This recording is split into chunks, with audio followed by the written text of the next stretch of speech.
Estimados, ¿cómo están? Bueno, qué gusto nuevamente estar con ustedes en nuestro espacio Salud y Bienestar. Bueno, como siempre, saben que nuestros invitados son de lujo, siempre lo digo así, porque realmente los seleccionamos con muchísimo cuidado para realmente que sea que podamos disfrutar y que tenga toda la experticia y la reputación para poder conversar con nosotros. Hoy tenemos un invitado, el doctor Eli Hendel. Él se formó de médico en Nueva York y luego vino a hacer entrenamiento de medicina interna y de pulmonología o neumonología aquí en el Hospital del Condado. Y además tiene también un entrenamiento en el sueño. Y ese es específicamente el problema que vamos a conversar hoy. Vamos a hablar del sueño, vamos a hablar qué tan importante es dormir y cómo hacer y en qué está implicado y todo el sueño. Y después vamos a hacer un segundo episodio que también lo vamos a preparar sobre la apnea del sueño y qué hay de nuevo, cómo diagnosticarlo, cómo se hace, cómo se sabe si alguien tiene apnea del sueño y cómo tratarla. Entonces, bueno, Eli, un placer, súper bienvenido, gracias por estar aquí. Muchas gracias por invitarme y por reconocer la importancia, como has dicho tú, del sueño como el balance del cuerpo humano. Entonces, bueno, básicamente, ¿qué es el sueño? ¿Cuánto tiempo debemos dormir? ¿Cómo hacer? Ok, entonces el cuerpo no es como una máquina que se apaga de noche. El cuerpo funciona a 24 horas al día, 7 días a la semana. Lo que pasa es que no hay suficiente energía para todos los sistemas a trabajar al mismo tiempo. Entonces toman turnos. Y para ese propósito, el cerebro al nivel de hipotálamo tiene un calendario. O sea, hay dos calendarios. Uno se llama el circadio, otro se llama homeostático. En la cual, durante la noche, hay una hormona que se llama melatonina. Entonces, el sistema cardiovascular se va para abajo, se hace más lento, el intestino se hace más lento. Y lo que trabaja más, aunque no lo crees, es el cerebro. El sistema inmune se pone y las hormonas de crecimiento, el crecimiento y la reparación ocurre de noche. Tal como cuando tú vas en las autopistas a las 2 de la mañana y ves la gente trabajando en las autopistas cuando no se usan, el cuerpo humano es la misma cosa. Y también la memoria, la consolidación de la memoria y la desensitización a las emociones ocurre de noche. Entonces, el sueño, la etapa de dormir, está dividido en diferentes fases. Y hay una fase que se llama REM, Rapid Eye Movements, movimientos de ojos rápidos. Y hay 3 que son non-REM. Las de non-REM son más estables, parasimpatéticos, el corazón lento, la presión más baja. Y están divididos entre non-REM 1, 2 y 3. Y la REM, y van todos en ciclos. Para uno tener lo suficiente en todos los ciclos, tiene que pasar continuidad de todos los ciclos. Entonces, bueno, definitivamente, como uno siempre lo ha pensado, que el sueño es reparador. Ajá. Definitivamente durante el sueño se repara y se restablecen muchas cosas del cuerpo. Entonces, estas etapas, para tenerlos en formas sencillas, ¿cuánto tiempo duran? ¿Cuánto debe uno dormir para tener esta secuencia? ¿Cuánto es lo mínimo que duran estas etapas? ¿Cómo pasa de esa etapa superficial a ese sueño profundo? Sí. La REM generalmente es 20% de toda la noche, pero no viene todo en una sola plano. La primera etapa del REM viene 1 hora y media después que uno se pone a dormir. Por eso, si uno duerme nomás 1 hora o 1 hora y media, no tiene ningún REM. La etapa más frecuente es la N2 y la N3 es la más profunda, la que viene entre 0.5 ciclos por segundo a 4 ciclos por segundo. Entonces, al principio de la noche hay más tiempo en la profunda, se llama la Delta Sleep, la N3. Y en ese entonces se agrega la hormona de crecimiento, los andrógenos. Pero vamos a llevarlo, cuando alguien se acuesta a dormir, Ajá. ¿cómo empieza? O sea, entra directamente a profundo. ¿Cómo es cómo es la secuencia? Se va entre 1, 2 y 3. 1, 2 y 3. La 1 y la 2 tienen la misma estructura, de 4 a 7 ciclos por segundo. La diferencia está en que en la etapa de 1 es de transición. Entonces uno está dormido, pero está en contacto con el ambiente. Entonces oye cosas. Viene una mosca, le hace así. Y después vienen unas cosas que se llaman los sleep spindles, unas estructuras que ocurren del tálamo en la cual eliminan todo lo que está por fuera. Y esa es la N2. Okay. Y esos sleep spindles se ha descubierto que están asociados con la memoria muscular. Entonces eso es importante para gente como pianistas que requieren esta dexteridad con los dedos, los basquetbolistas que zumban sin ver y ven y ponen al cesto. Ustedes, los cirujanos, que dependen de actividades en las que los músculos trabajan sin el cerebro pensar. A todo eso es importante pasar en las etapas del N2. La N3 es donde es el crecimiento, que es importante en los adolescentes, y la reparación, que es importante en nosotros, y el sistema inmuno, que es importante en la gente que está en cuidado intensivo. Ahora, el REM es algo interesante, fascinante. Nosotros estamos expuestos a experiencias emocionales durante el día. Entonces, para desensitizar a todo eso, se emparejan con otras experiencias del pasado con similar emoción y eso aparece en forma de sueño. Entonces uno desensitiza a las experiencias emocionales y es lo que se llama el concepto de inteligencia emocional, emotional intelligence. Uno se mantiene calmado durante situaciones de estrés. También la otra cosa que sucede durante REM es consolidación de la memoria. Entonces, tú te acuerdas cómo éramos estudiantes, que hay un examen, entonces la pasamos despiertos toda la noche estudiando, pero lo importante es la memoria, no es lo que aprendes, lo que tú retienes. Y el REM es importante para todo eso. Pero entonces vimos que hay N1, N2 y N3. ¿Dónde está el REM en esa secuencia? El REM aparece por primera vez 90 minutos después. O sea, pero el REM aparece, se repite en segmentos durante el N1, sí. N2 y N3. Y los más largos segmentos ocurren al final de la noche.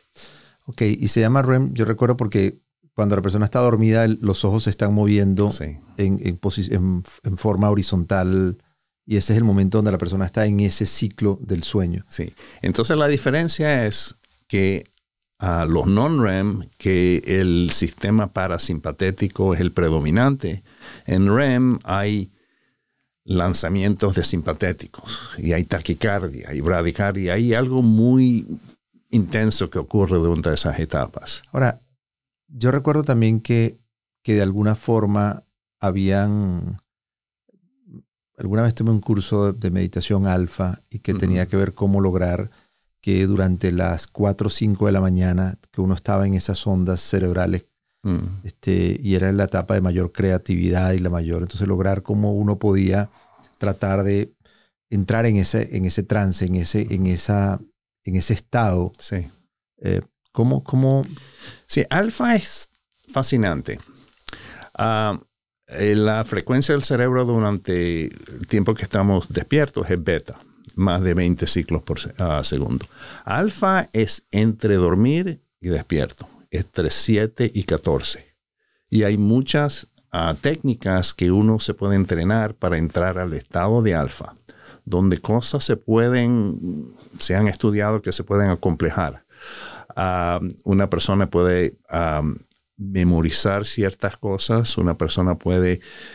la teoría es que nosotros usamos 20% de nuestro cerebro y con el alfa se puede aumentar eso. Entonces hay técnicas en cuanto uno se puede bajar la frecuencia del cerebro al alfa, de entre 7 y 14. Hay biofeedback, en la cual uno se conectan ciertos aparatos que hacen sonidos que le dan uno la señal cuando entra al alfa.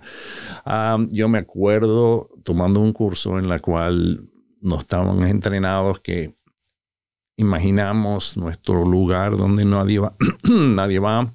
Entramos en un elevador que empieza el piso número 10 y vamos al bajo. Cuando vamos al primer, estamos en el alfa.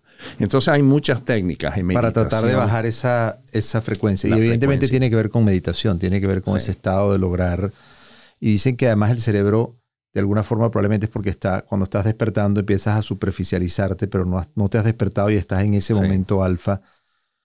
Que dicen que por eso era bueno despertarse en la mañana y estudiar a las 4 de la mañana y no trasnocharse, sino que era mejor pararse en la mañana durante esa época. La mañana es la más productiva, por razones más que esa. También el cortisol sube súbitamente en la mañana. Empieza a subir al final de la noche, sube y la melatonina baja. La melatonina es eliminada porque es sensitiva a la luz. Okay. El retinotalámico de los nervios transmite la luz y la glándula pineal del cerebro ya no produce la melatonina. Qué tema tan apasionante, ¿no? Ahora cada día definitivamente el sueño está más implicado hasta para perder peso. Dicen que hay que dormir. Bueno, hay consecuencias de disrupción en el sueño. Una que se ha probado es resistencia a la leptina. Leptina es una hormona que le da a uno saciación, que tiene sensación de la sensación del hambre. Del hambre. Está en las células grasosas. Entonces uno le da la señal, el cerebro le da a uno la señal, ya comiste suficiente, ya no necesitas comer más. Entonces la resistencia a esa hormona produce que la gente coma más y se hace más obesos. Se ha probado que la gente que tiene apnea de sueño que no está tratada ganan más peso. Empiezan con obesidad, pero se hacen peor. También la resistencia a la insulina se produce por disruption en sleep. Entonces hay que dormir para bajar de peso. Hay que dormir. No solo dormir, no es la cantidad de dormir, pero es la continuidad para pasar por todas las etapas y también el tiempo de cuando uno duerme, que tiene que estar en coordinación con el calendario circadio del cerebro. Si uno empareja el comportamiento con el calendario interno del cerebro, esa es la respuesta para la salud y el bienestar. ¿Y cómo es? O sea, ahora vamos a entender cómo hacer para sincronizar. Porque la gente decía a veces que uno va en un taxi y se queda dormido 10, 15 minutos y que se despierta mucho mejor que si se acuesta a dormir una siesta. Y después uno se despierta como cansado, como que no descansó. Sí. Entonces posiblemente porque no pasó o no llegó a poder realmente disfrutar de las etapas completas del sueño. Entonces vamos a hablar de eso, esas interrupciones del sueño. Yo a veces siempre digo, yo trato de aprovechar y si voy en el carro, trato yo no manejar y me quedo dormido. Yo apenas me monto un avión, me quedo dormido. O sea, trato de aprovechar esos segmentos para poder dormir. Pero evidentemente no estoy entrando en el REM porque no estoy logrando tomar sueños profundos. Sí. No es bueno tomar siestas para entrar al REM. Las mejores siestas son las que son menos de media hora.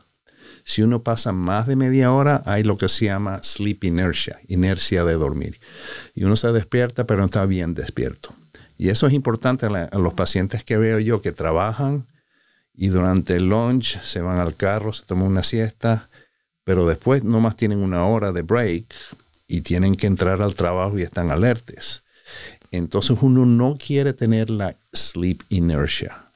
Las etapas de REM y vamos otra vez a volver. Entonces, ¿cuánto debe ser la siesta? Menos de media hora. Menos de media hora. Y generalmente en el medio del día cuando hay un dip en el sistema circadio. Entonces la cortisona sube, baja un poco hacia las 2 o 4 de la tarde y después sube otra vez y baja súbitamente a las 7, a las 8 de la noche. Entonces, ¿a qué horas es que uno tiene que tomar la siesta? A las 2 o 3. la tradición de los latinos de tomar la siesta, que tienen los lonches se van a la casa para lonchar de las 12 y entras al trabajo a las 4 y toman la siesta. Eso es lo más saludable. Entonces los españoles tenían toda la razón. Eso tenían toda la razón. Hay que hacer, pero es media hora nada más. Bueno. ¿Sabes qué? Los que más aprecian todo lo que estamos hablando, incluyendo las siestas, son los atletas. Yo he visto una entrevista con... vamos a hacer un corte, un minutico, y vamos a volver a este tema tan interesante de la siesta y que tiene que ser menos de media hora. Bueno, amigos, como saben, estamos conversando con el doctor Eli Hendel, pulmonólogo, neumonólogo, además experto en el tema del sueño. Súper, súper interesante esta entrevista.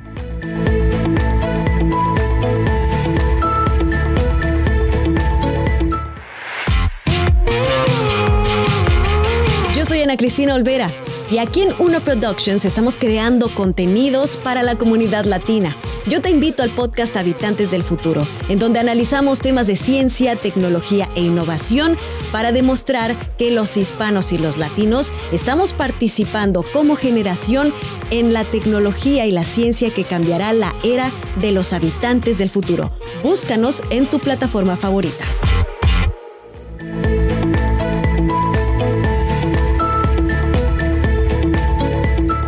Bueno, como estimados, ¿cómo están? Estamos conversando con el doctor Eli Hendel sobre el sueño. Súper interesante. Estábamos hablando de la siesta, que debe ser 30 minutos y que debe ser alrededor de las 2 de la tarde. Sí. Y estabas conversando sobre por qué era importante para los atletas. El performance. Se ha probado en estudios de actividad maximal y submaximal. Maximal es en la ergómetro por 20 minutos, submaximal 40 minutos. Que hay diferencias en lo que hacen ellos.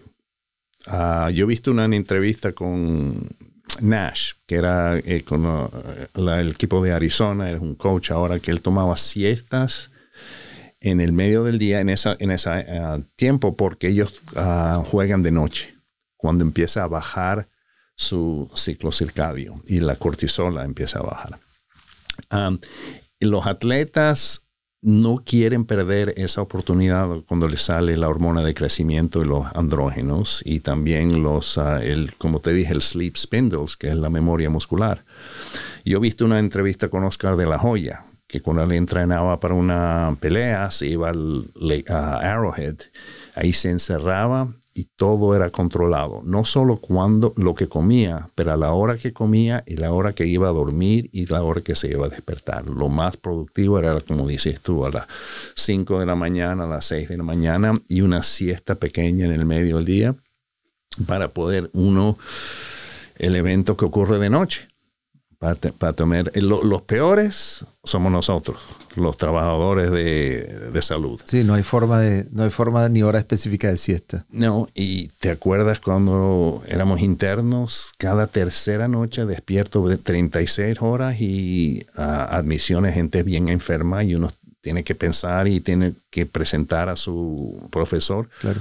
Totalmente. Yo veo pacientes que son enfermeras y trabajan de turno de noche, y en vez de irse a la casa a dormir, no, se ponen a hacer cosas caseras, cosas de mamás, y piensan que van a recuperar todo en los días libres, pero el cerebro se confunde. El cerebro tiene su calendario y uno está comportándose de manera que está diferente del calendario, y eso se traduce en forma de fatiga crónica. ¿Cuánto tiempo mínimo debería dormir uno? Es diferente de diferentes edades, pero lo de adultos es de 7 a 9 horas. Y eso incluye los viejos, los ancianos. Lo que se dice que los ancianos requieren menos de dormir, eso no es verdad. Lo que pasa, ellos tienen más disruption, y no entran a las etapas profundas, porque hay más N1, N2, N1, N2, porque se despiertan en el medio, y por eso están siempre cansados y sentados en el sillón y durmiéndose, pero nunca están bien descansados. No es que dicen que con los años uno duerme menos, sino que probablemente hay más disrupciones y uno no logra dormir, entrar a la profundidad que quería entrar. Y está desconcertado el calendario del cerebro con el calendario de uno. ¿Cómo sincronizar esos calendarios? Sí, bueno, los lugares de nursing homes están aprendiendo de eso y tienen un calendario que es ponerlo a uno a la luz, al sol durante ciertas horas. Porque hay una condición que ocurre en la gente anciana o seniors que se llama sundowning. No sé si has hablado de eso. No. Sundowning es una condición en la cual uno se comporta de manera más agresiva y más confusa. Ocurre durante las 4 o las 6 de la noche cuando hay confusión. Y la gente lo pone en medicinas, Risperdal, Depakote y cosas así que lo hacen a uno más letárgico y menos. La solución es hacer un calendario que uno se adapta a eso. El problema común ocurre es que una persona está viviendo sola. Viviendo en un apartamento y tiene su propio calendario. Despierto durante la noche viendo televisión, haciendo no sé qué, se duerme durante el día en etapas. Y después viene la familia, se envuelve, bueno, eso está bien, hay que ponerlo en un lugar. Lo ponen en un lugar, un nursing home, donde se despierta a las 7, lo ponen en la cama a las 9 y la persona todo confundida. Entonces la cuestión es adaptar al calendario. Y lo más importante es que sea consistente. Que uno que se despierte a la misma hora de la mañana y en medida de tiempo se acuesta a la hora cuando tiene que acostarse. O sea, tratar de tener una rutina y saber que a tal hora ya uno debería estar acostado. ¿Y cómo se prepara uno? Estabas hablando de la exposición a la luz. Hay gente que le gusta dormir o colocarse unos parches, ponérselos para poder dormir. No puede dormir con nada de luz para poder dormirse. ¿Cuál es la recomendación? La gente le dice no hacer ejercicio antes de dormir, no ver televisión, apagar el teléfono. O sea, ¿cómo se prepara alguien para tratar de acoplarse y empezar a dormirse? ¿Cuáles son las recomendaciones para eso? Hay la luz inhibe la melatonina, como te dije, la glándula pineal en el cerebro segrega la melatonina y es inhibida por los sistemas retinotalámicos que vienen en la retina. Entonces, hay 2 marcadores del calendario. Tú me preguntaste cómo sabe uno cuál es el calendario de uno. Hay 2 marcadores. Uno es lo que llaman el DIMLO. Dim Light Melatonin Onset. La primera vez que la melatonina sube en la melatonina salivar. Y eso generalmente es 2 horas antes del tiempo que uno tiene que dormirse. Y la otra es la T-min, la Lowest Body Core Temperature, la temperatura del cuerpo más baja. Y eso ocurre generalmente 2 horas antes de levantarse uno. Si uno puede medir esas 2, uno sabe dónde está el cerebro, dónde el cerebro está decidido que es tu calendario. Uno de los tratamientos de insomnio, y tengo muchos pacientes que me vienen y dicen, ay, yo no puedo dormir, ayúdame a dormir, como si fuera algo fácil. Y los doctores que no tienen experiencia en eso, nomás dan medicina, el Ambien, el Trazodón y todas esas cosas como si fuera la solución, pero no es la solución. La solución es algo que se llama Cognitive Behavioral Therapy, terapia conductual, en la cual uno empieza para levantarse a la misma hora todos los días, a pesar de, sin importante cuando duermas. Algo malo que hacen es que se acuestan temprano. Se van a la cama, están agotados, se van a la cama a las 8, a las 9. A veces se duermen y se despiertan a las 2 y no saben lo que hacer. Entonces uno tiene que evitar irse a la cama temprano. No hacer cosas en la cama, ver televisión o hacer en la computadora, cosas así. En la cama uno tiene que estar pensando cuando uno va a la cama o a dormirse o hacer conyugales, actividades conyugales. Todas las otras actividades se hacen en otro cuarto. Entonces empieza uno a la cama a las 12 Y después cuando la eficiencia, el porcentaje que está uno dormido excede 80%, se puede a 11:30, a las 11 y todo eso. Y eso requiere tomar calendarios, sleep logs, para uno ajustar. Pero si uno se despierta a las 6 de la mañana, uno debería dormirse ¿a qué horas? A las 10, entre las 10 y las 11. Entre las 10 y las 11 para pararse a las 6 de la mañana. Sí. Y uno debería primero tratar de acostumbrarse a despertarse siempre a la misma hora, independientemente de la hora que te acuestas, para que el cerebro se acostumbre para estar a en coordinación. Coordinación, que a las 6 deberías despertarte. ¿Y cómo pasa los fines de semana? Lo que pasa es eso. Yo tengo un tema que digo, no sé, yo siempre digo que es mi reloj biológico, que yo me despierto siempre a las 6 de la mañana, independientemente de donde esté e independientemente del día de la semana. Y a veces mi esposa me dice, bueno, pero si es domingo, ¿por qué te despiertas? Le digo, mi cerebro me despierta a las 6 de la mañana, esté donde esté. Y a veces estoy de viaje en otro sitio y él me despierta a las 6 de la mañana. O sea, sí, es una cosa que está acostumbrado ya. Y eso es algo saludable, que uno está pasando atención al cerebro. El problema está la gente que cambia todo el tiempo. Y eso es algo problema que estamos viendo en nuestra economía de hoy. Las fábricas, los servicios son 24 horas al día. Necesitan obreros 24 horas al día. La gente trabaja de turno, rotando turno, a veces de noche, a veces de día, a veces doble turno porque ganan más dinero.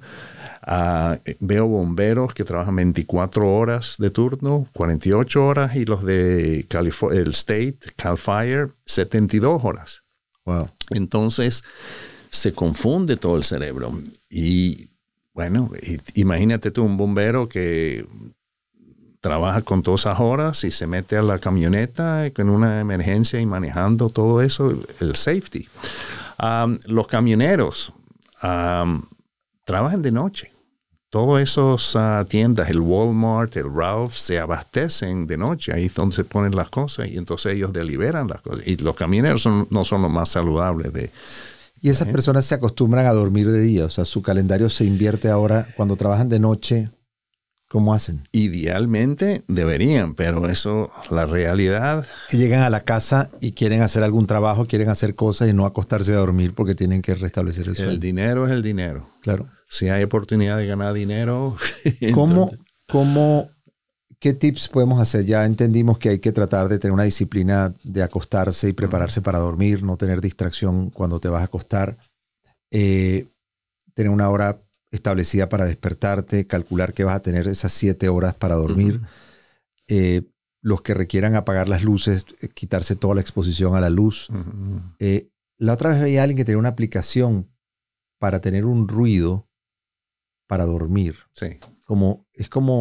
Y yo decía, ¿cómo pueden dormir con ese ruido? Ruido blanco. Ruido, pero es ruido. White noise. White noise, pero es ruido. Y él me decía que no puede dormir sin eso. Sí.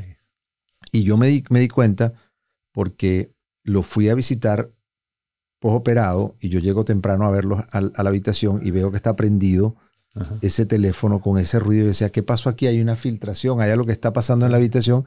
Me doy cuenta que no, que el paciente estaba dormido y el teléfono de él se había quedado con el ruido. Sí. Entonces, ¿cómo es eso? Eso elimina ciertos ruidos que son distraíbles. Que te puedan distraer. Y entonces, entonces él se acostumbró a dormir con ese ruido. Con ese ruido. Yo decía, bueno, pero podría ser que uno ponga una música clásica o algo para uno. Hay gente que se duerme con el ruido del televisor. Hay gente que se queda dormido con ciertos ruidos. Entonces, esos ruidos... El ruido blanco es consistente. Okay. Entonces, la distracción viene en las diferencias de los sonidos. La música clásica. Uno se inmersa en la música clásica porque sigue el paterno de los sonidos. Claro. El televisión, lo malo de la televisión es la luz. Okay. Y la gente que me dice, no, yo me acuesto, dejo la televisión prendida y después lo apaga alguien o está en un timer. Pero yo digo, la luz es lo que disrupt la habilidad de dormirse uno. La compañía de Apple se hicieron inteligentes y tienen un laptop que tiene un filtro de azul que bloquea una de esas. ¿Cómo? Entonces, bueno, hay quienes se duermen con este ruido. Lo otro es cómo hay gente que dice tomar melatonina. ¿Cuáles son los productos naturales que la gente puede tomar? Yo recuerdo que mandaban a tomar leche con azúcar. Porque no sé si alguno de estos aminoácidos penetraba mejor la barrera o el triptófano, cuál era, que tenía que ver con producía sueño. Es decir, ¿qué cosas naturales podemos hacer que pueda producir sueño? Evidentemente, hay gente que le da sueño a la marea alcalina después de haber comido. Sí. Porque, bueno, evidentemente la marea alcalina pues se liberan se cambia el pH de la sangre producto de la digestión. Y la gente siempre le da sueño después de haber comido. O sea, ¿hay algo que uno es bueno después de comer irse a dormir? ¿O qué recomendaciones hay en relación a qué comer, qué hacer? Absolutamente no. No. No es bueno irse a dormir con el estómago lleno. Okay. Todas las defensas están bajas. El esfínter entre el estómago y el esófago está dilatado. Si tienes un vaso de leche, algo en el estómago, eso estimula la gastrina y se segrega ácido. Y sin la defensa esa del esfínter, y está uno acostado horizontalmente, va en el ácido así, y se despierta uno con reflujo y puede aspirar. El esófago, esofagitis, y también yo veo pacientes que tienen problemas que en la garganta, y tengo algo en la garganta, y el tos, y esto, lo otro, lo mando al otorrino, y lo ponen omeprazol. Está erosionado los vocal cords debido al reflujo. Entonces, ¿cuánto tiempo después de haber comido la persona debe ir a dormir? Por lo menos 2 horas, 5. 2 horas después de haber cenado. Ahora, la melatonina, tú estabas preguntando de eso, no es útil como medicina para dormir. Lo más útil, la melatonina, es ajustar el calendario, como te dije que era Sí, la liberación interna de melatonina. Sí. Pero la gente tiene la tendencia de que va a un viaje o llega de un jet lag y empieza a tomarse melatonina, pensando que tomando la melatonina, por eso quería entender si uno puede tomar la melatonina pensando que es una medicina natural para dormir. La utilidad de la melatonina es ajustar el calendario. No es tomarla. Sí, y entonces es el tiempo, la hora en la que uno lo toma. Si una vez que el cerebro empieza a segregar melatonina, más melatonina no va a hacer mejor el sueño. Ahora, una persona se va a viajar a París y tiene un meeting a las 8 muy importante, tengo que estar despierto. Entonces hay una estrategia que está publicada en la Academia de Medicina de Sleep, ASM, en la que uno empieza unos días antes para ajustarse a ese tiempo que va a ir. Y una de esas estrategias es tomar melatonina horas antes para cambiar la early rise of melatonin. La otra estrategia es con luces, bright lights. Cuando uno se despierta, se toma hay ciertas bombillos y ciertas lámparas que son especiales de esa frecuencia cuando se despierta uno para ajustar el calendario. Porque hay desórdenes que son de avance, de tardío, irregulares. Y hay una cosa muy interesante que se llama free running. No sé si has oído hablar de eso. Como te dije, la luz estimula, afecta el calendario de uno. Entonces los ciegos, ¿qué pasan con ellos? El sistema circadio, el calendario circadio no es 24 horas, es más 25 horas. Entonces esa gente, los ciegos, se acuestan cada día 1 hora más, se despiertan 1 hora más después, hasta que después de 25 días se hacen todo un turno. Eso se llama free running. Y hay una compañía que produce medicina que estimula los receptores de melatonina, que hace esas cuñas en la televisión para los free running, para tomar esa medicina, para ajustarse uno. Pero interesantísimo. Entonces, bueno, de verdad que sin desperdicio, súper interesante. 3 recomendaciones que hacer, por ejemplo, cuando vas a viajar y te vas a preparar en forma sencilla. ¿Qué hacer al día siguiente que llegas? Me voy el miércoles a Madrid. ¿Qué hago al llegar allá? O acabo de llegar de Arabia Saudita con 12 horas de diferencia. ¿Cómo La gente dice llega y quédate despierto, acostúmbrate al sitio donde llegaste, acóplate al horario. Otros dicen llega y descansa, si vienes con sueño, descansa. Pero, ¿qué hacer cuando llegas de viaje para cuando llegas o cuando regresas? Para prepararte para eso. Hay gente que se ajusta sin problema. Exactamente. Y lo otro, ¿cuánto tiempo debe ser el viaje? Porque cuando es muy corto es como muy fácil. Sí. Cuando ya apenas pasan 3 días, que tardas como en acostumbrarte al horario, ya estás empezando a regresar. Sí. Lo peor es ir del oeste al este. Okay. Entonces uno tiene que avanzar su horario y empezar 2 o 3 días antes. Yo leí un artículo en la cual estudiaron los equipos de béisbol que iban de visitantes y la performance, la habilidad de los pitchers cambiaba, era diferente. Y en base a mis contactos con los Dodgers que tengo, he aprendido que ellos vuelan con los pitchers abridores 2 o 3 días antes para aclimatarse. Okay. Entonces hay una diferencia entre eso.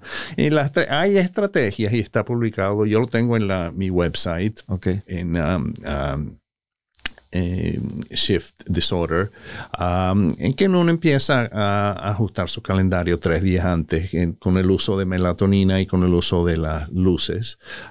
Con lo de melatonina yo no recomiendo que se tome más de 3 miligramos.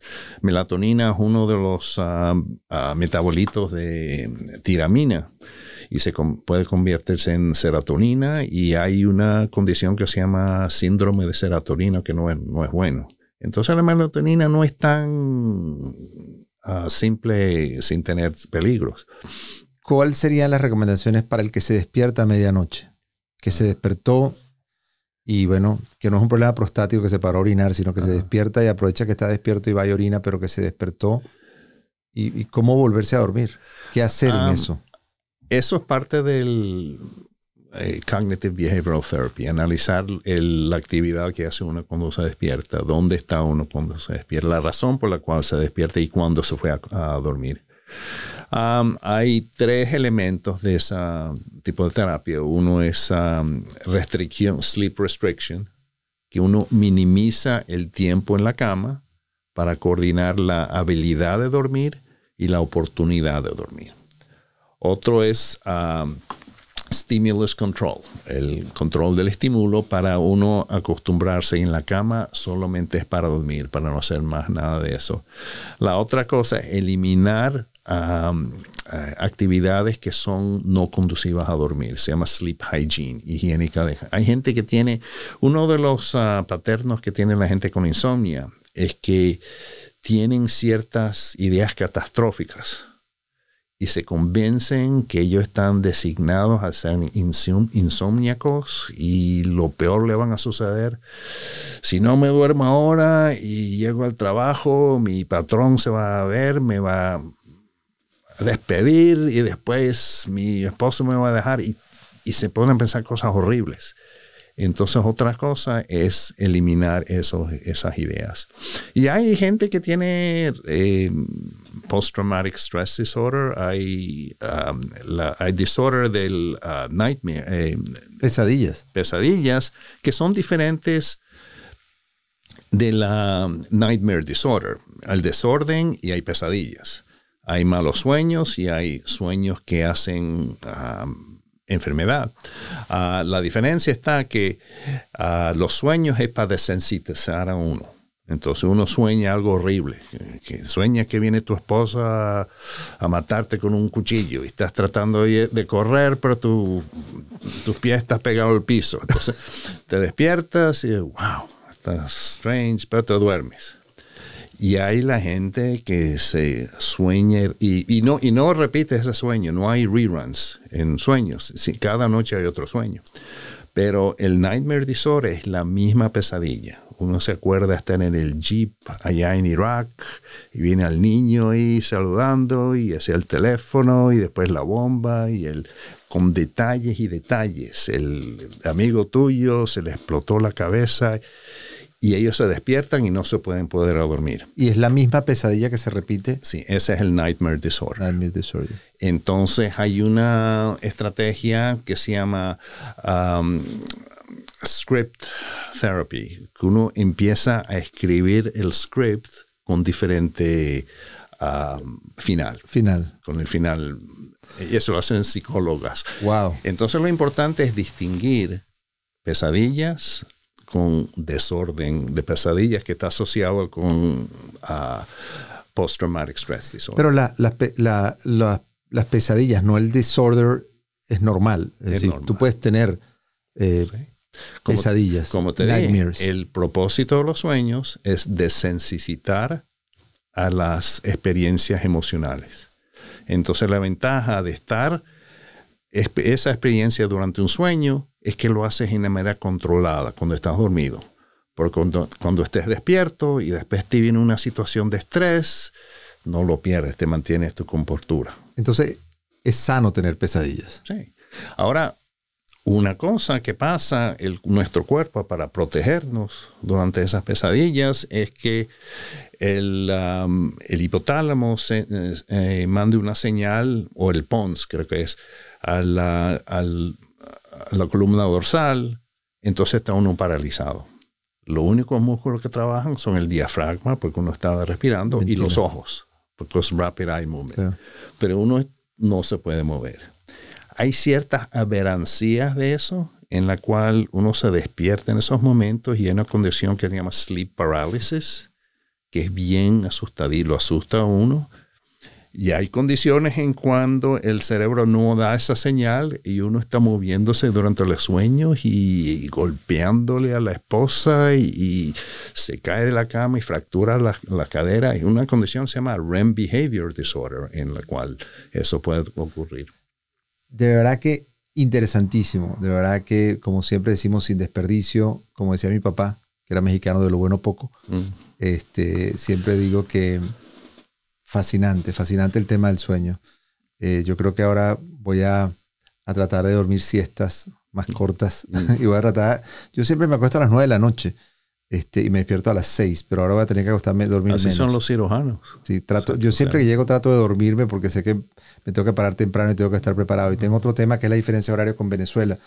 A veces empiezan a llamarme temprano porque hay 4 horas de diferencia para temas que tengo en Caracas. Entonces ya a las 4 de la mañana son las 8 de la mañana en Venezuela. Entonces esa diferencia ya también he tratado de acostumbrarme. Pero bueno, de verdad que sin desperdicio van a disfrutar tremendamente el segundo episodio que tiene que ver con sleep apnea. Y seguiremos haciendo todavía preguntas del tema del sueño. Gracias por acompañarnos. Por favor, compártanlo. Salud y Bienestar es producido en los estudios de Uno Productions en Glendale, California. Producido por René Sotelo. Dirección, Alberto Arbelo. Coordinadora de producción, Patricia Gasperi.